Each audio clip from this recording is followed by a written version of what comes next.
It's time for SPG, as in Super Bacchanal Secret File.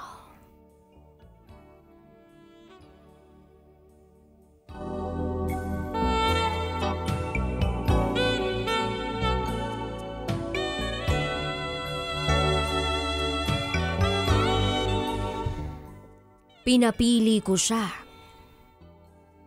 kung sarap ba o saklab.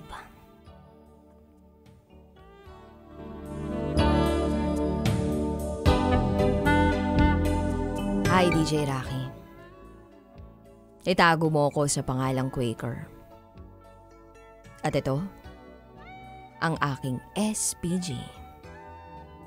As in, Super Bacchanal Secret File. Miyembro ako ng isang tanyag na fraternity. Kapwa lalaki at babae ang mga bumubuo nito.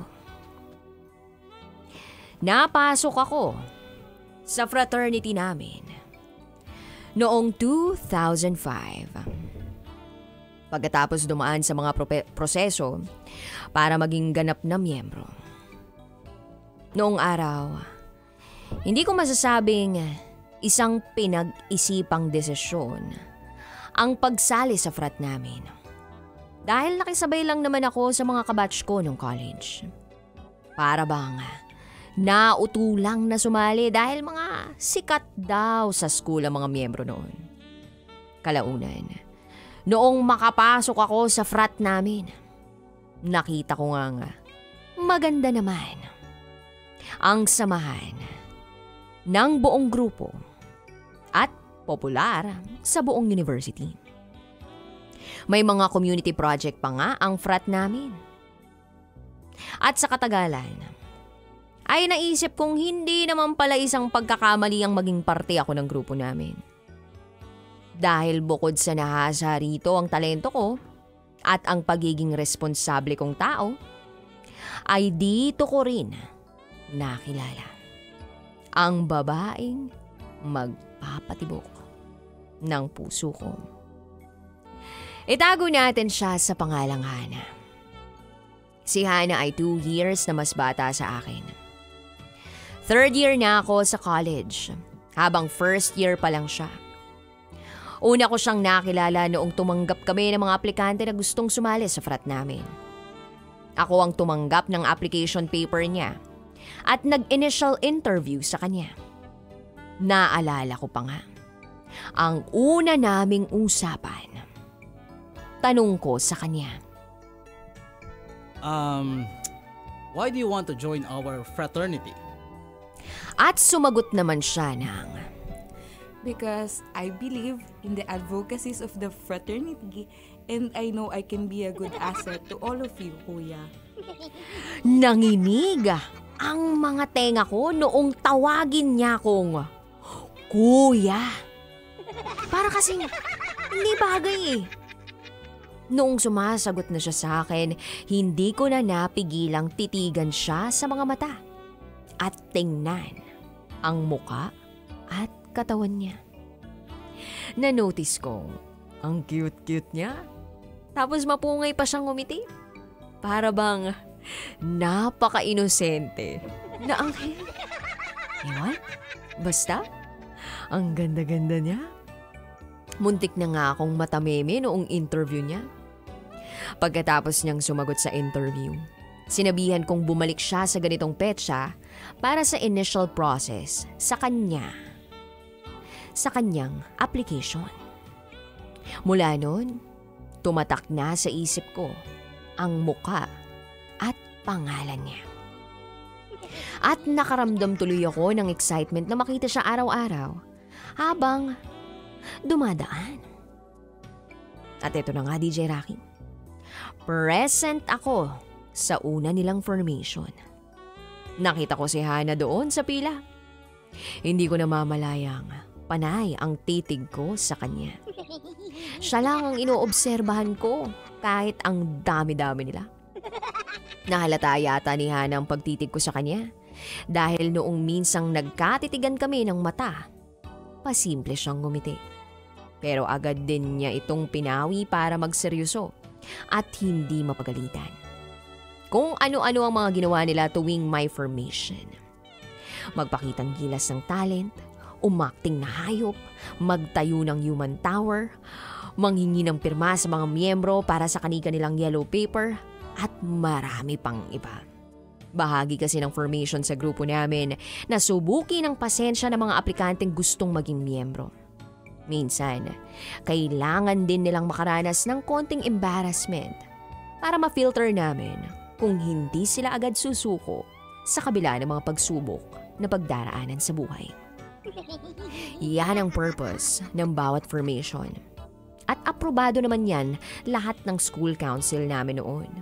Lalo na't voluntary at hindi sa pilitan ang kanilang pag-attend sa formation namin. At sa bawat formation nga, nakita ko ang pagsusumikap ni Hana na pagdaan ang lahat-lahat. Pati na rin ang tapang niya para lampasan ang lahat ng hamon na ibinabato namin sa kanila. Dito ko mas na-realize na hindi ko lang siya basta type. Gusto ko na pala siya. Napansin din pala ng iba kong broad ang espesyal na pagtingin ko kay Hana. Alam naman nilang isa sa strongest applicant si Hana. Kaya bilang respeto na rin sa akin o sa feelings ko, hinayaan nila akong maging in charge sa final rites ni Hana sa kanilang formation.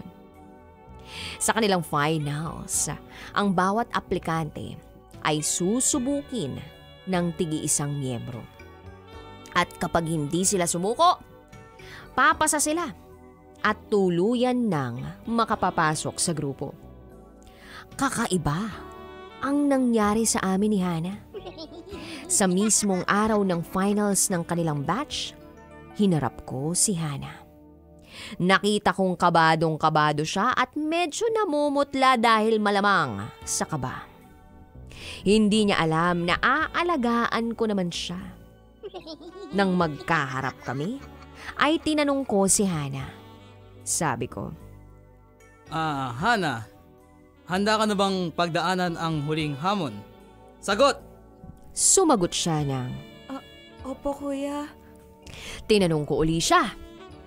Ulitin ko, handa ka na bang humarap sa huling hamon bago ka tuluyang sumapi sa aming hanay? Sagot! Opo, kuya. Pagkatapos ay tinanong ko sa kanya ang final question bago niya pagdaanan ang huling hamon. Sabi ko, Hana, mamili ka ng pagdadaan ng hamon. Sarap o saklap? maluha-luha siyang sumagot sa akin ng, Saklap po. Saklap. hinawakan ko ang kamay niya at tumungo kami sa tinatawag na Cabinet of Doom, kung saan pagdadaanan ni Hana ang huling hamon. Naghihiyawan naman lahat ng mga miyembro habang kabado na ang ibang aplikanteng nag-aantay ng kanilang turno. Pagpasok namin sa cabinet, bumulong ako kay Hana. Han, huwag kang maingay. Hindi kita sasaktan, pero may kailangan kang gawin. At sumagot naman siya na, Kahit ano po, kuya. Huwag niyo lang akong saktan. At sumagot naman ako ng, Hindi nga kita sasaktan eh. Paulit-ulit. Ganito, Han. Aarte kang sinasaktan kita. Palalabasin nating hinahampas kita ng maingay at matigas na bagay. Tapos, kunwari, aari ka sa sakit. Sigaw ka ng, Kunwari lang Naintindihan mo? at sumagot naman siya ng, Opo, kuya. at sinumulan na namin ni Hana ang pag-arte. Kinuha ko ang tsinelas ko at inihampas ito ng paulit-ulit sa cabinet. Napasigaw si Hana ng, Kuya! Wag po!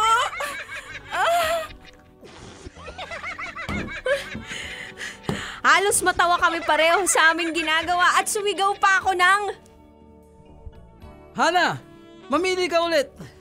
Sarap o saklap? Mamili ka! Saklap po! Saklap! sumigaw ako ng, Matigas ka ha? Sige, etong sa'yo!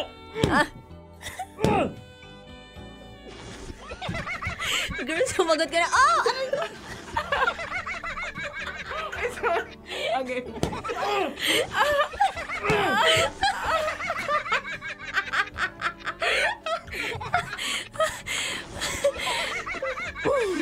Muntik na kaming mangisay sa katatawa. Pero agad kong inawat ang tawa naming dalawa para hindi kami mahalata. Umakting si Ana na kunwari pagod na sa initiation na ginagawa ko sa kanya. Pasimple siyang umiyak. Para masindak ang mga kapwa niya aplikante sa labas. Habang kunwaring umiiyak siya, ay binigyan ko siya ng hudyat sa susunod naming gagawin. Sigaw ko, Hana, wala ka ng choice. Sorry, wala ako. Umakting si Hana. Sa baba nun. Sigaw ko. Okay. Yun ba yun? Sorry. Uy, narinig Wala ka, kami. no? Sigaw ko, Hana, mukhang wala ka ng choice. Hana, mukhang wala ka ng choice. Tapos na ang saklap. Ngayon, sarap naman. At sumigaw siya ng, Kuya, wag po! Wag! sumenyas ako sa kanya ng thumbs up dahil nagustuhan ko yung pagsakay niya sa pag-arte naming dalawa. Kaya tinodo na namin ang aktingan. Sabi ko, Hana, nakatikim ka na ba ng hotdog?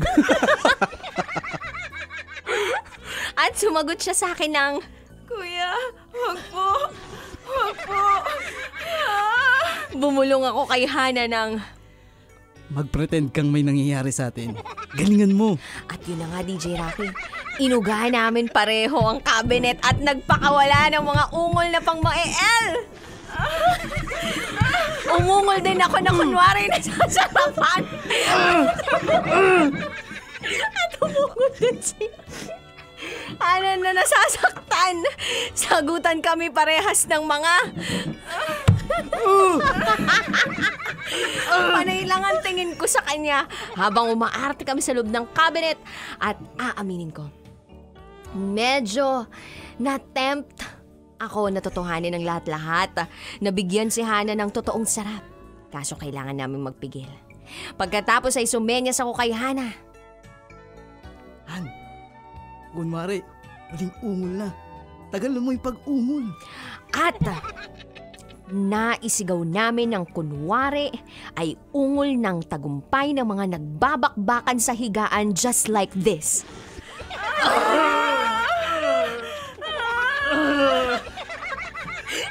Para kayo umiiyak! Sa lakas ng cabinet, dinig namin ang hiyawan. Sa labas ng cabinet, dinig namin ang hiyawan ng mga miyembro. Maging ang ibang aplikante. Narinig naming kinakabahan at hindi na mapakali.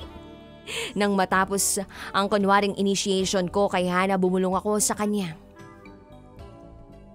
Han, kailangan palabasin nating ibinalot kita sa kumot. Mag-pretend ka as if wasted at tulog ka na. Tapos, kakargahin na kita palabas at dadalhin sa tent kung saan kayong mananatili muna hanggang matapos lahat ng aplikante. Huwag ka mag-alala. Pasok ka na sa grupo. Congrats, Han! At sumagot si Hana ng, Kuya, thank you. Nag-enjoy ako. Na-enjoy ko yung buong process. at isinuot na ni Hana ang kumot. Pinasan ko siya sa balikat ko palabas ng cabinet. Sinalubong kami ng hiyawan ng mga miyembro.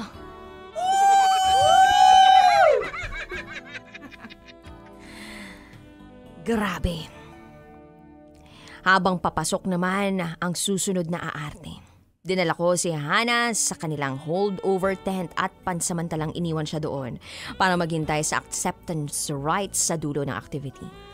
Nalampasan ng batch ni Hana ang buong proseso at ganap nang naging bahagi ng aming fraternity. Fast forward sa kasalukuyan, hindi na kuya ang tawag sa akin ni Hana. Daddy na. Oo, DJ Rocky, nagkatuluyan kami. Parehas kaming nakapagtapos ng pag-aaral, naging mag-asawa at ngayon, 3 na ang mga anak namin. Hindi ko lang mapigilang ma-amaze sa kung papaano ko nakilala si Hana. Na siya na pala ang maging forever love ko. Minsan, pag nag-iinitan kami sa gabi, napapatanong pa rin ako kay Hana kung sarap o saklap.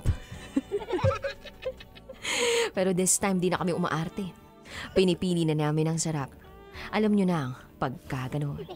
Makakatatlo ba kami kung saklap lang ang pinipili namin palagi?